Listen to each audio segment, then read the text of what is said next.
அனைவருக்கும் எனது இனிய வணக்கம். நான் உங்கள் வாழ்க நலமுடன் ஜோதிடர் டிஜே சுந்தரபாண்டி.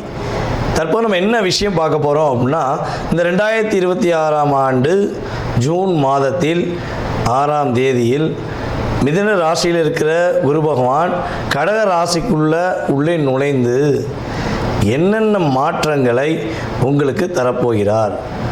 குரு பகவான் உச்ச குருவாக வந்து உங்களுடைய வாழ்க்கையில் என்னென்ன ப்ளஸ் ஏற்பட போகுது, என்னென்னலாம் நீங்கள் நடக்கலைன்னு நினைக்கிங்களோ அதெல்லாம் நடத்துவதற்கான வாய்ப்பை குரு பகவான் எப்படி தரப்போகிறார் அப்படிங்கிறத பற்றி இந்த வீடியோவில் நம்ம தெளிவாக பார்க்க போகிறோம்.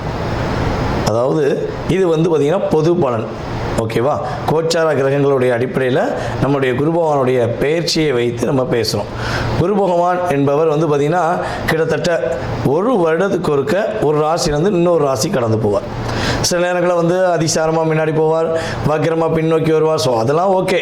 பட் தன்னுடைய வீடு ஒரு வருஷம் அக்ரிமெண்ட் போட்டாச்சு அப்படிங்கிற மாதிரி அவர் ஒரு வருஷத்துக்கு ஒருக்க ஒரு ராசியை கிடப்பார். ஆனால் இந்த ஒவ்வொரு ராசியும் கிடக்க ஒவ்வொரு வருஷம் எடுக்கும்பொழுது அவருக்கு மிகவும் பிடித்த வீடான கடகராசிக்குள்ளே இந்த 2026 அவர் உள்ளே நுழையும் இந்த காலம், கண்ணீர், கஷ்டம், போராட்டம், கவலை, வருத்தம், வாழ்க்கையில் வெறுத்து போயிட்டேன் அப்படிங்கிற நினைக்கிற ஒவ்வொருத்தவங்களுடைய வாழ்க்கையிலும் ஒவ்வொரு விதமான நல்ல மாற்றங்களையும் நல்ல முன்னேற்றங்களையும் தர இருக்கிறார். உங்களுடைய ராசிக்கான எதிர்கால குரு பயிற்சி பலனை முழுமையாக பாருங்கள். உங்களுக்காக நான் ரொம்ப ஃபில்டர் பண்ணி செக் பண்ணி கொண்டு வந்திருக்கேன். நீங்கள் வீடியோ பார்த்துட்டு உங்களுடைய மேலான கருத்துக்களை கட்டாயமாக கொடுக்கணும். ஸோ இன்னொரு விஷயம், நம்மளுடைய சேனலில் பார்த்திங்கன்னா மிக பிரபலமான ஜோதிடர்கள் பேசிக்கிட்டே இருக்காங்க, ஓகேவா? நீங்கள் என்ன பண்ணணும்னா, உங்களுக்கு பிடிச்ச வீடியோவை நீங்கள் பார்த்து சந்தோஷம் அடைஞ்ச மாதிரி, நீங்கள் பார்த்து நல்ல விஷயங்களை தெரிஞ்சுக்கிட்ட மாதிரி உங்களுடைய நண்பர்கள், உங்களுடைய உறவினர்கள், சரியா, உங்களுக்கு தெரிஞ்சவங்க அனைவருக்குமே வீடியோ ஃபார்வர்ட் பண்ணி அவங்களும் அதாவது ஜோதிடம் சார்ந்த விஷயங்கள், ஆன்மீகம் சார்ந்த விஷயங்களை தெரிஞ்சுக்கிறதுக்கு நீங்கள் உதவி செய்யணும் என்று அன்புடன் கேட்டுக்கொண்டு வாங்க உங்கள் வீடியோக்குள்ளே போகலாம். கன்னிராசி அன்பர்களுக்கு ராசிக்கு 10ஆம் இடத்துல இருக்க குரு பகவான் ராசிக்கு 11ஆம் வீடான கடகராசிக்குள்ளே வர்றார். அப்போ உச்ச வீட்டுக்கு வருகிறார் அப்படிங்கிறது நம்ம காமனாக சொல்லுவோம். ஸோ அப்படி இருக்கும்போது கன்னிராசி அன்பர்களுக்கு குரு பகவான் என்னென்ன விஷயங்களை கொடுக்க போகிறார், என்னென்ன மாற்றங்களை உங்களுக்கு குரு பகவான் கொடுக்க போகிறார்னா, பொதுவாகவே உங்களுடைய முயற்சி ஸ்தானம் என்ற 3ஆம் இடத்தை குரு பகவான் தன்னுடைய 5ஆம் பார்வை மூலமாக பார்க்குறது மிகப்பெரிய வெற்றி. ஏன்னா பல முயற்சிகள் எடுத்த உங்களுடைய வாழ்க்கையில் எவ்வளவோ முயற்சி எடுத்துட்டீங்க, அதை ஃபினிஷிங் கொண்டு போக முடியல. ஒரு நல்ல நிலைமை கொண்டு போயிடுவோம் அப்படின்னு நீங்கள் சிந்தித்து வச்சுருப்பீங்க, அதை என்ன சொல்லுவோன்னா சின்ன பின்னமாக்கியிருப்பாங்க. முயற்சியில் பல தடை, அதாவது என்ன சொல்லுவோன்னா இந்த பேரிக்காலை போட்டு இது ஒன் வே டேக் டைவர்ஷன் போடுவோம் பார்த்தீங்களா, அது கடந்த ஒரு 3 வருட காலமாக அதிகமாக நடந்தது உங்களுக்கு தான். ஒரு ரோட்டை நோக்கி போய்கிட்டே இருக்கோம், ஹைவேயில் போகிறோம், சரி ஹைவேங்கிறது நல்ல ஒரு ஸ்பீடான ஒரு பாதை, ரைட் நல்லபடியாக போகும் அப்படின்னு நினச்சி நீங்கள் போய்கிட்டு இருந்த உங்களுடைய வாழ்க்கையில் தடைகள்னு அத்தனை தடைகள் இருந்துச்சு. தடை எவ்வளோ வந்தாலும் அதை உடைங்கிற ஒரு தாரக மந்திரத்தை பயன்படுத்தினாலும் அதுக்குன்னு ஒரு எல்லை இருக்குல்ல, அதுக்குன்னு ஒரு லிமிட் இருக்குல்ல. அடிச்சுக்கிட்டே இருந்தால், தடுத்துக்கிட்டே இருந்தால் அப்படிங்கிற மாதிரி தான் உங்களுடைய ஒவ்வொரு சிந்தனைகளையும் உங்களுடைய ஒவ்வொரு செயல்பாடுகளையும் தடுத்திருப்பாங்க. ஸோ அதிலேருந்து நீங்கள் என்ன பண்ண போகிறீங்க, மீண்டு தடையில்லா வெற்றி காணக்கூடிய ராசியில் நீங்களும் முதன்மையானவர் என்று சொல்லக்கூடிய அளவுக்கு உங்கள் லைஃப் சூப்பராக இருக்கும். அதாவது அதுக்கடுத்த ஸ்டெப்பு வச்சோம் பார்த்திங்கன்னா, கம்யூனிகேஷன் ஃபீல்டில் த பெஸ்ட் ஆஃப் பெஸ்ட் அப்படின்னு சொல்லி ஒரு லிஸ்ட் எடுத்தோம்னா அது நீங்கள் தான். ஒரு இடத்துல ஒரு புதிய கண்டுபிடிப்பு, புதிய ஆராய்ச்சி அப்படின்னு ஒரு விஷயம் நடக்குது. அதாவது நம்ம இப்போ டெக்னாலஜியில் சொல்லுவோம் பார்த்திங்களா, புதிய ஆப்லாம் கண்டுபிடிக்காதுன்னு சொல்கிறோம் பார்த்திங்களா. ஸோ அத்தனை விதமான புதிய டெக்னாலஜி சம்மந்தப்பட்ட விஷயங்களில் அதிகமாக இருக்கிறது நம்மளுடைய கன்னிராசிக்காக தான். கன்னிராசி அந்த இடத்துல இல்லைன்னா, நீங்கள் வேலை பார்க்கலை அப்படின்னா அந்த இடத்துல புதிய கண்டுபிடிப்பு இருக்கவே இருக்காதுன்னு சொல்லலாம். அப்போ புதிய கண்டுபிடிப்பு, புதிய சிந்தனைகள் எல்லாம் சூப்பராக வச்சுருக்க உங்களுடைய வாழ்க்கையில் இப்போ தடுமாற்றம் இருந்துச்சு. ஸோ அது மாறப்போகுது. கம்யூனிகேஷன் ஃபீல்டில் யார் யாரெல்லாம் இருக்கீங்களோ அவங்க வெற்றி பெறும். யார் யாரெல்லாம் கலைத்துறை, சின்னத்திரை, பெரிய திரை, யூடியூப், இன்ஸ்டாகிராம், ஃபேஸ்புக் என்று சமூக வலைதளங்கள் மூலமாக தன்னை ஒரு நிலைப்படுத்த வேண்டும், தனக்கான ஒரு அங்கீகாரம் வேண்டும் என்று போராடி கொண்டிருக்கின்ற நம்முடைய கன்னி ராசி அன்பர்களுக்கு, உங்களுக்கு உறுதியாக ஒரு அந்தஸ்து, மரியாதை, பொருளாதாரம் என்ற 3 விதமான செயல்பாடுகளும் ஆட்டோமேட்டிக்காக நடக்க போகுதுங்கிறது நிதர்சனமான உண்மை. அதே போல் கன்னிராசிக்காரர்களுடைய உங்களுடைய ராசிக்கு 5ஆம் வீடான மகர ராசியை குருபகவான் தன்னுடைய 7ஆம் பார்வையாக பார்க்க. ஸோ இந்த 7ஆம் பார்வைங்கிறது வந்து பார்த்திங்கன்னா பொதுவாகவே மிகப்பெரிய ஒரு அற்புதமான பார்வை.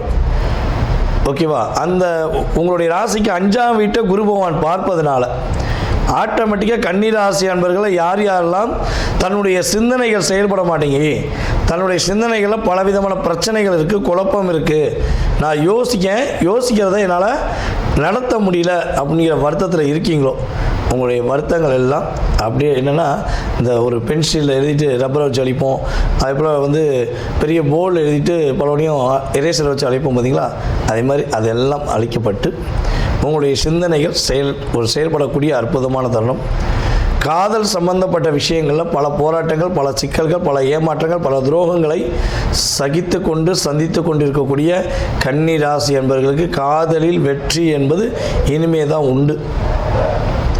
பொதுவாக இந்த கன்னிராசி பெண்கள்லாம் வந்து பார்த்திங்கன்னா கிடைக்கணும் அப்படின்னா, கன்னிராசி பெண்களை ஒருத்தர் காதலிக்கணும், கன்னிராசி பெண்ணை ஒருத்தர் திருமணம் முடிக்கணும்னா 7 ஜென்மத்தில் உண்மையிலேயே அவங்க நல்லது செஞ்சால் மட்டும்தான் கன்னிராசி பெண்கள் கிடைப்பாங்க. எதுக்குங்க 7 ஜென்மம்? அதற்கான விளக்கம் சொல்லுங்க பார்ப்போம். அப்படின்னா நம்ம ராசியின் அடிப்படையில் மட்டும் தான் பேசுகிறோம், லக்னத்துக்கும் போது கொஞ்சம் சில மாறுபடும். ஸோ ராசியின் அடிப்படையில் பார்க்கும்போது கன்னி ராசியில் தான் சுக்கிரன் வலிமை இழக்கிறார். அப்போ கன்னிராசி பெண்கள் வந்து பார்த்திங்கன்னா தன்னை புரிந்து கொண்ட அன்புக்காக, தன்னையே நேசிக்கும் காதலனுக்காக, தன்னை மட்டும் கல்யாணம் முடித்து தன் கூட வாழ நினைக்கும் தன்னுடைய கணவனுக்காக எவ்வளோ பெரிய தியாகத்தையும் செய்வாங்க. நீங்கள் அவ்வளோ பெரிய தியாகியாகவே வாழ்வீங்க. உங்களுடைய அறிவு, உங்களுடைய சிந்தனை கரெக்டாக பயன்படுத்தினீங்கன்னா வாழ்க்கையில் நீங்கள் வேறு லெவல் போயிருப்பீங்க. நீங்கள் இந்த அன்பு, இந்த காதல் என்ற சிறு வட்டாரத்துக்குள்ளே போய் மாட்டிட்டு ஒரு புழு எப்படி துடிக்குமோ அப்படியே துடிப்பீங்க. உங்களை வந்து வலை விரிக்காங்க, அதாவது என்னென்னா ஒரு தூண்டிலில் போட்டு ஒரு மீனை பிடிக்கிறாங்க அப்படின்னா ஆட்டோமேட்டிக்காக நீங்கள் சிக்க போகிறீங்கன்னு அர்த்தம். உங்களை யாராச்சும் நீங்கள் நல்லவங்க, நீங்கள் எனக்கு ரொம்ப பிடிச்சவங்க, நீங்கள் தான் என் உலகம் அப்படிலாம் சொல்கிறாங்கன்னா கொஞ்சம் நல்லா யோசித்து நிதானமாக முடிவெடுங்க.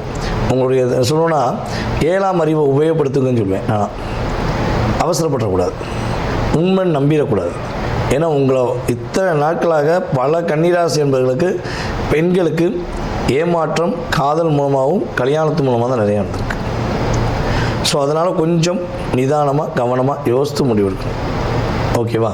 இப்போ இந்த கிரகமைப்பு ரீதியாக காதலில் நிறைய பிரச்சனை வந்துருச்சு சார், நாங்கள் 2 பேரும் உண்மையிலேயே ஒற்றுமையாக அன்பாக பாசமாக இருக்கோம் சார், எங்கள் 2 அன்பு பக்கத்தில் இருக்கவங்களுடைய சூழ்ச்சினால் கொஞ்சம் டிஸ்டர்பன்ஸ் ஆகுது, எங்கள் 2 பேருக்குடைய காதல் நிலையாக வந்துடுமா அப்படின்னு எதிர்பார்க்குற கன்னிராசி அன்பர்களுக்கு காதலில் வெற்றி உண்டு. அதே போல் திருமணத்துக்காக காத்திருக்கிற கன்னிராசி என்பவர்களுக்கு பொதுவாகவே வந்து பார்த்திங்கன்னா திருமணம் அப்படின்னு சொல்லி பார்க்கும்போது நம்ம வந்து 7ஆம் இடத்தை தான் குறிப்பிடுவோம். ஸோ 7ஆம் இடத்துல சனி பகவான் இருக்கார். அந்த சனி பகவானை குரு பகவான் தன்னுடைய 9ஆம் பார்வை மூலமாக பார்க்கார். ஆட்டோமேட்டிக்காக என்ன ஆகுது, இங்கே திருமணம் நடக்கப்படுது, திருமண தடை விலகுது. எப்பொழுதுமே ஒரு சுய ஜாதகத்தில் குரு பகவானும் சனி பகவானும் பார்வையாலேயோ செயற்கையாலேயோ இணைந்தால் மட்டும்தான் அந்த இடத்துல திருமணம் நிச்சயிக்கப்படும். ஸோ அப்படிப்பட்ட சூழ்நிலையில் இந்த வட்டம் கன்னிராசி பெண்களுக்கும் சரி, கன்னிராசி ஆண்களுக்கும் சரி, காதல் திருமணம், நிச்சயிக்கப்பட்ட திருமணம் நடப்பதற்கான வாய்ப்புகள் அதிகமாக இருக்குது. திருமணம் முடிச்சிட்டோங்க, நிறைய போராட்டம். நீங்கள் சொன்ன மாதிரி நாங்கள் கல்யாணம் முடிச்சு எதுக்கு வாழ்கிறோம், எது ஏன் வாழ்கிறோன்னே தெரியாமல் ஒரே வீட்டுக்குள்ளே வாழ்ந்துருக்கோம், அவ்வளோதான். பேருக்குன்னு இன்ஷிட், பேருக்குன்னு வாழ்க்கை. என் கணவர் எங்கே இருக்கார், அங்கே இருக்கார், என் வீட்டுக்காரங்க எங்கே இருக்காங்க, அங்கே இருக்காங்க அப்படின்னு கன்னிராசி அன்பர்கள் சொல்லக்கூடிய அளவுக்கு ஓடி இருக்குங்க. எப்போங்க நாங்கள் உண்மையிலேயே அன்பாக பாசமாக ஒரு அந்யுன்யமாக 2 பேரும் வாழ்வோம்? எப்போ என் கணவர் என்னை புரிந்து கொண்டு என்னை மட்டும் அன்பு செலுத்துவார், எப்போ என் மனைவி என்னை புரிந்து கொண்டு என் மேலே அன்பு செலுத்துவாங்கன்னு எதிர்பார்க்குற கன்னிராசி அன்பர்களுக்கு கோச்சார கிரகமான குரு பகவானுடைய பார்வை மூலமாக இன்னல்கள், பிரச்சனைகள், துன்பங்கள், துயரங்கள் நீங்கி கணவன் மனைவியாக சந்தோஷமாக வாழக்கூடிய வாழ்க்கை கிரக ரீதியாக ஏற்பட போகுது என்பது நிதர்சனமான உண்மை. இந்த காலகட்டம் நீங்கள் நிம்மதியாக பெருமூச்சு விட்டு சந்தோஷம் வாழக்கூடிய ஒரு அற்புதமான காலகட்டம். எண்ணம் போல் வாழ்க்கைன்னு சொல்லுவோம். ஸோ உங்களுடைய வாழ்க்கையில் கிரக ரீதியாக குரு பகவானுடைய பரிபூர்ண ஆற்றல் மூலமாக கன்னிராசி அன்பர்களுக்கு இந்த குரு பயிற்சி காலம் ஒரு மிகப்பெரிய மாற்றத்தையும் மிகப்பெரிய முன்னேற்றத்தையும் கொடுக்கும் என்பது நிதர்சனமான உண்மை. நீங்கள் என்ன வழிபாடு செய்யலாம்னா, பொதுவாகவே கன்னிராசி அன்பர்கள் பெருமாள் வழிபாடு செய்வது பெருமூச்சு விடக்கூடிய அளவுக்கு நிம்மதியான வாழ்க்கையும் பெருமாளுடைய உறுதுணையும் உங்களுக்கு உறுதியாக கிடைக்கப்பட்டு குருவுடைய அருளாலும் சிறப்பாக இருப்பீங்க என்பது நிதர்சனமான உண்மை.